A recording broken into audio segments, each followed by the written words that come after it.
उस हस्तिनापुर को भी छीन लिया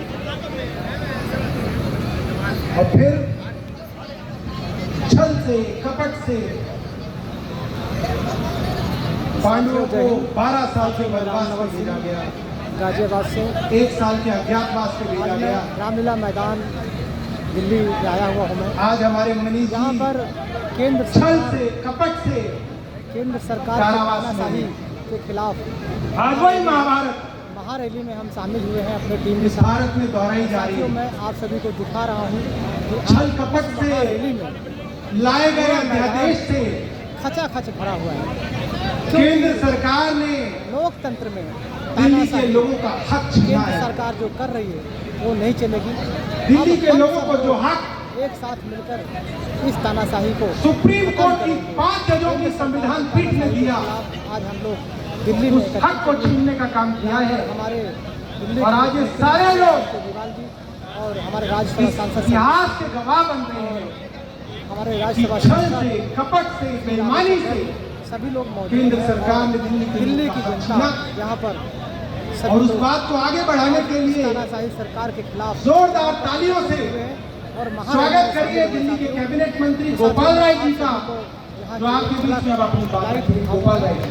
रामलीला मैदान दिल्ली के इस महारैली में अरविंद केजरीवाल के आह्वान पर जितने मां भारती के बेटे बेटियां बैठे हैं, खड़े हैं, चारों तरफ आगे पीछे, एक बार मैं चाहूंगा कि मां भारती के सम्मान में दोनों हाथ हम सारे लोग जितने बेटे बेटियां सबका हाथ ऊपर उठना चाहिए। आजू बाजू चारों तरफ जितने मां भारती के बेटे बेटियां हैं, आगे पीछे जितने लोगों तक आवाज जा रही है और जिनके पास हाथ है, दोनों हाथ उठा करके मुट्ठियां बांधो और पूरी ताकत से बोलेंगे भारत माता की, भारत माता की।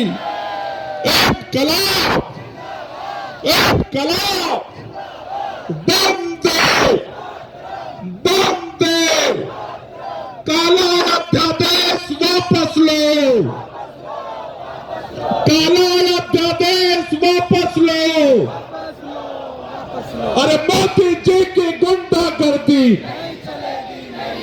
अरे मोदी जी की तानाशाही, अरे लोकतंत्र में हिटलरशाही। साथियों, आप सबको ये बात पता है, दिल्ली हमारे देश की राजधानी है।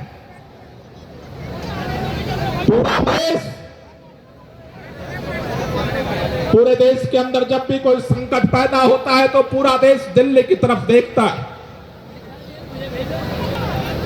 लेकिन दिल्ली के अंदर आज केंद्र सरकार ने सुप्रीम कोर्ट के 5 सदस्यीय संविधान पीठ के फैसले का अवमानना करते हुए, सुप्रीम कोर्ट के फैसले का अपमान करते हुए, सुप्रीम कोर्ट के फैसले का निरादर करते हुए, चोर दरवाजे से रात के अंधेरे में सत्ता के दम पर, तानाशाही के दम पर अध्यादेश, काला अध्यादेश दिल्ली के ऊपर थोप दिया। आज पूरी दिल्ली छतरपुर से लेकर के नरेला तक, विश्वास नगर से लेकर के उत्तम नगर तक, दिल्ली के चारों कोनों से उत्तर दक्षिण पूर्व पश्चिम, आज इस तपती धूप में दिल्ली के बेटे बेटियां आज रामलीला मैदान में यही बात कहने आए हैं कि दिल्ली में अगर भारतीय जनता पार्टी और देश के प्रधानमंत्री माननीय नरेंद्र मोदी के नाम के नीचे अगर 3 बार अरविंद केजरीवाल को मुख्यमंत्री बनाना जानते हैं तो इस काले अध्यादेश को वापस कराना भी जानते हैं। लड़ करके इस अध्यादेश को वापस कराएंगे।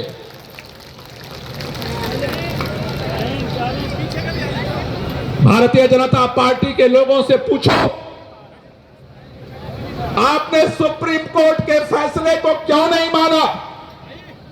टेलीविजन चैनल पर आप देखते होंगे, हर चैनल पर भाजपा का प्रवक्ता बैठता है, बोलता है आम आदमी पार्टी वाले संविधान को नहीं मानते, आम आदमी पार्टी वालों को सर्वोच्च न्यायालय में भरोसा नहीं है, आम आदमी पार्टी वालों को कानून में भरोसा नहीं है। आम आदमी पार्टी वाले नहीं, आज पूरी दिल्ली रामलीला मैदान से भाजपा के सभी नेताओं से ये पूछना चाहती है, भाजपाइयों बताओ तुम्हें सर्वोच्च न्यायालय में भरोसा क्यों नहीं है? सर्वोच्च न्यायालय का निर्णय तुम लागू क्यों नहीं करना चाहते हो? इसका जवाब लेने के लिए आज पूरी दिल्ली इस रामलीला मैदान में इकट्ठा हुई है। भाजपा के नेता कहते हैं हमने ऑर्डिनेंस इसलिए लागू किया कि देश की राजधानी है दिल्ली। भाजपाइयों, तुम्हारे ऑर्डिनेंस आने से देश की राजधानी दिल्ली नहीं बने। दिल्ली पहले भी थी, जब दिल्ली के संविधान के अंदर यह निर्णय दिया गया कि दिल्ली के लोग अपना वोट दे करके अपनी चुनी हुई सरकार बनाएंगे। उस दिन, जिस दिन कानून बना, उस दिन भी दिल्ली देश की राजधानी थी। तुम कहते हो कि देश के अंदर राजधानी है, इस राज्य आयोग है, पूरे दुनिया के प्रतिनिधि आकर के रहते हैं। अरे जब तुम काला अध्यादेश लेकर नहीं आए थे, तब भी उच्च आयोग के लोग इसी दिल्ली में आते थे, रहते थे, और तुम्हारे अध्यादेश आने के बाद भी रहते हैं। भारतीय जनता पार्टी के नेता बहाने ढूंढ रहे हैं। एक भी नेता को इस बात का जवाब नहीं है। उनसे पूछो कि सुप्रीम कोर्ट का फैसला क्यों नहीं मानते? बोले आम आदमी पार्टी ने भ्रष्टाचार कर दिया। उनसे पूछो सुप्रीम कोर्ट का नहीं मानते, बोले ये हो गया। उनसे पूछो सुप्रीम कोर्ट का फैसला क्यों नहीं मानते, कहते हैं वो हो गया। उनसे पूछो सुप्रीम कोर्ट का फैसला क्यों नहीं मानते, उनके पास कोई जवाब नहीं है। हमारे देश के प्रधानमंत्री कहते हैं भारत मदर ऑफ डेमोक्रेसी है। उस दिन संसद भवन के उद्घाटन के अवसर पर भी बोल रहे थे कि भारत मदर ऑफ डेमोक्रेसी है, लेकिन अफसोस के साथ हमें कहना पड़ रहा है जो भारत मदर ऑफ डेमोक्रेसी है, माननीय प्रधानमंत्री जी, आप अपने अहंकार में मर्डर ऑफ डेमोक्रेसी को आप साबित कर रहे हो। सरेआम चौराहे पर दिन दहाड़े लोकतंत्र की हत्या पर आप उतारू हो। ये इस देश को बर्दाश्त नहीं है। ये देश का संविधान, ये देश का लोकतंत्र, देश की संस्थाएं किसी पार्टी की बदौलत नहीं पैदा हुई है। आज इस देश के अंदर लाखों लोगों ने अपने प्राणों को न्यौछावर करके इस देश की आजादी के लिए अपना सब कुछ जान पर लगाया था। उस लंबी आजादी की लड़ाई के बाद इस देश को संविधान मिला, इस देश को लोकतंत्र मिला। इस देश के अंदर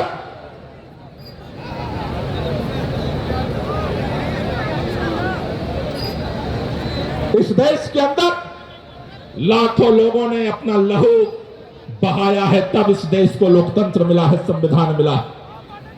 इस देश के अंदर ये दिल्ली वही दिल्ली है जब 1857 की जंग आजादी में हंसते हंसते लाखों लोगों ने अपनी कुर्बानियां दी थी।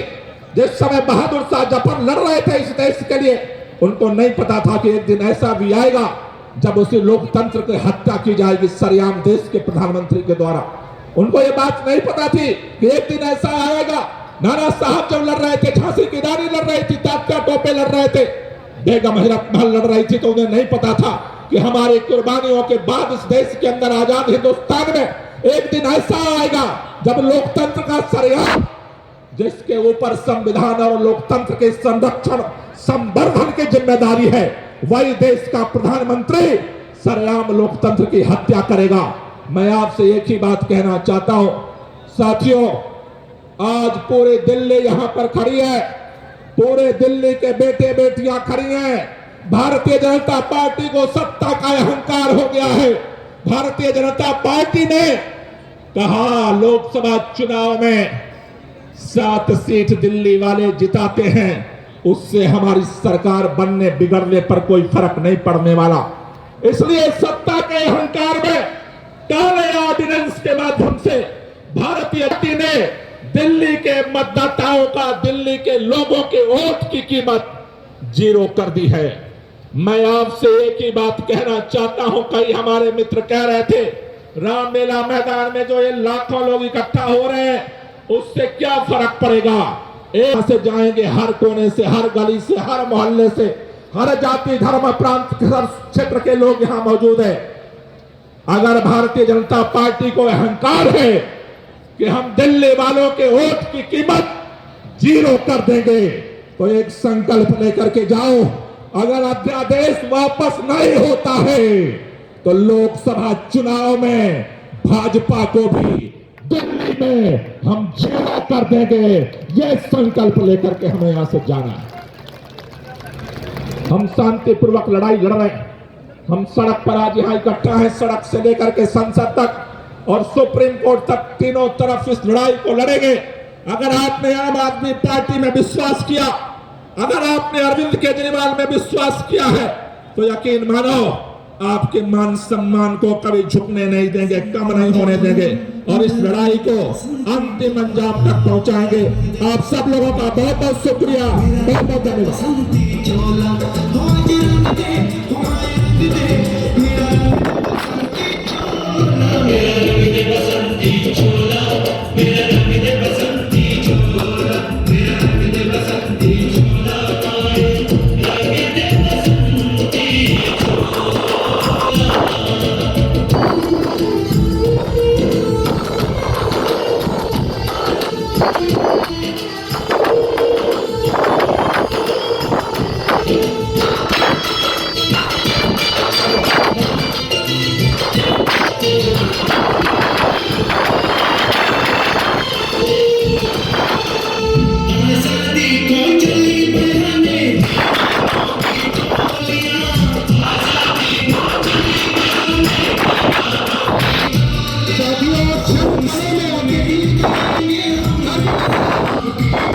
दिल्ली के मुख्यमंत्री और पंजाब के मुख्यमंत्री आपके बीच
मेरा रंग दे बसंती चोला, मेरा रंग दे बसंती चोला, मेरा रंग दे बसंती चोला, मेरा रंग दे बसंती चोला, हो जी हमारे रंग दे, मेरा रंग दे बसंती चोला, रंग दे बसंती चोला, मेरा रंग दे बसंती चोला, मेरा रंग दे बसंती चोला, रंग दे बसंती चोला।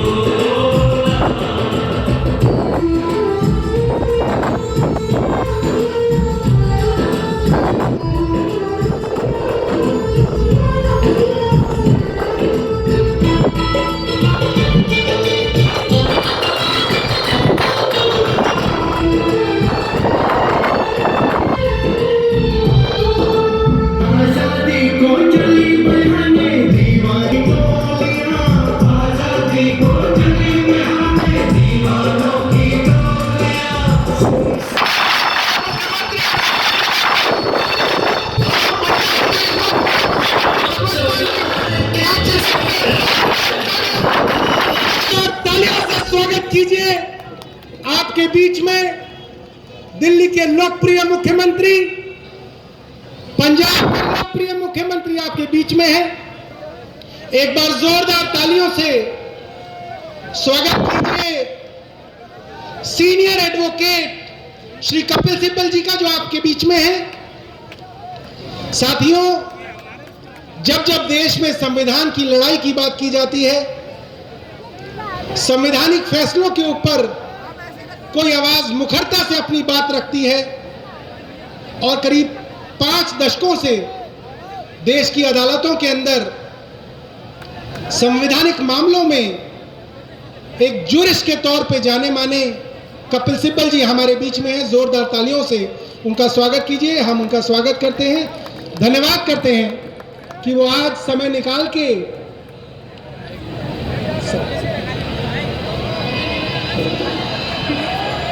बस 1 मिनट, मैं कपिल सिब्बल साहब का बहुत बहुत शुक्रिया अदा करता हूं। हमने उनको इनवाइट किया, हमारे इनविटेशन पे वो स्पेशली आज जिस मकसद के लिए हम लोग इकट्ठे हुए हैं, जो केंद्र सरकार ने दिल्ली के लोगों का अधिकार छीनने के लिए अध्यादेश जारी किया है, सुप्रीम कोर्ट के आदेश को उन्होंने खारिज कर दिया, उसको समझाने के लिए और क्या वो सही है गलत है, मैंने स्पेशली कपिल सिब्बल साहब को आमंत्रित किया था। मैं तहे दिल से उनका शुक्रिया अदा करता हूं, उन्होंने हमारा इनविटेशन स्वीकार किया। मैं पूरे मान और सम्मान के साथ कपिल सिब्बल साहब को इनवाइट करना चाहता हूं। अरविंद जी अभी लास्ट में बोलेंगे, तो आप सब लोग ध्यान से सुने। मेरे भाई और दिल्ली के मुख्यमंत्री अरविंद केजरीवाल जी, पंजाब के मुख्यमंत्री भगवंत सिंह मान जी, मंच पे बैठे हुए दिल्ली सरकार के मंत्री, मंच पे बैठे हुए आम आदमी पार्टी के वरिष्ठ नेतागण, भाइयों और बहनों, मुझे याद है 2014 से पहले जब हम यूपीए सरकार में थे, उस समय अरविंद केजरीवाल जी हमारी मुखालफत करते थे और हमें लगता था कि गोदी मीडिया उनके साथ है। लेकिन समय बदल गया, सरकारें बदल गई, प्रधानमंत्री बदल गए और गोदी मीडिया भी शिफ्ट कर गया। अब गोदी मीडिया सरासर मोदी जी के साथ है। कई और चीजें भी बदल गई।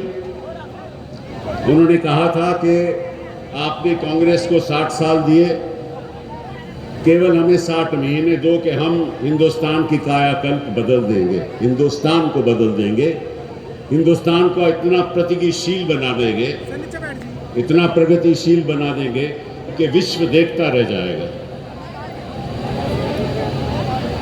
60 महीने नहीं, उनको लगभग 120 महीने मिले और इन्होंने हिंदुस्तान का नक्शा बदल दिया।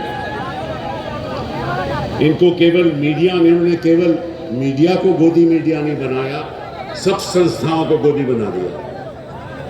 चाहे वो इलेक्शन कमीशन हो, चाहे वो ईडी हो, चाहे वो सीबीआई हो, चाहे कोई भी संस्था हो, जुडिशरी के अलावा इन्होंने सबको अपनी गोदी में बैठा दिया। उसका नतीजा क्या हुआ कि लोकतंत्र खतरे में है, भाईचारा खतरे में है और जो इनकी मन मर्जी होती है वो ये करते हैं। आज मैं आपके सामने एक निर्दलीय सांसद के रूप में खड़ा हूं और मैं सोचता हूं और जानता हूं कि वक्त आ गया है कि सभी विपक्षी दलों को एकजुट होकर मोदी जी का सामना करना होगा। जिस तरह से मोदी जी शासन चला रहे हैं, मुझे नहीं लगता कि कोई भी सरकार बच पाएगी। आपको याद होगा कि हमेशा मोदी जी मंच पे कहते हैं कि मुझे डबल इंजन सरकार चाहिए। अब डबल इंजन सरकार का मतलब क्या है? उसका मतलब यह है कि हर प्रदेश में मेरी सरकार होनी चाहिए, केंद्र में मेरी सरकार हो, हर प्रदेश में मेरी सरकार हो, तभी तो डबल। इसका मतलब लक्ष्य क्या है? लक्ष्य क्या है कि सारी ऑपोजिशन को खत्म करना, सारे प्रदेशों को अपने कब्जे में ले लेना, यही है लक्ष्य। लेकिन डबल इंजन सरकार बनेगी नहीं। मैं आपको आज एक बात बताना चाहता हूं कि ये सरकार डबल इंजन सरकार कभी हो ही नहीं सकती। केवल ये डबल बैरल सरकार है। डबल बैरल क्यों? कि एक बैरल तो ईडी और दूसरा बैरल सीबीआई। अब इन्होंने दिल्ली के साथ क्या किया, उस बात पे मैं अब आना चाहता हूं। आपने मुख्यमंत्री जी को चुना, दिल्ली सरकार में इतनी बहुमत के साथ आम आदमी पार्टी आई, लेकिन जब से आम आदमी पार्टी यहाँ शासन कर रही है, तब से इनका इरादा ये है कि किसी तरीके से इस शासन को चलने ना दो। आपको मालूम है कि संविधान में, क्योंकि दिल्ली एक राजधानी है, इसलिए मैं सरल तरीके से आपको समझाना चाहता हूँ। मैं कोई कानूनी बात नहीं करूँगा, लेकिन ऐसी बात करूँगा जो आप लोगों को समझ आए। संविधान हमारा ये कहता है कि 3 चीज़ें केंद्र सरकार के हक में होंगी, जिसके बारे में राज्य सरकार जो है, जो केजरीवाल की सरकार है, उसमें दखल अंदाजी नहीं हो सकती। पहला तो ज़मीन, लैंड। ये क्यों?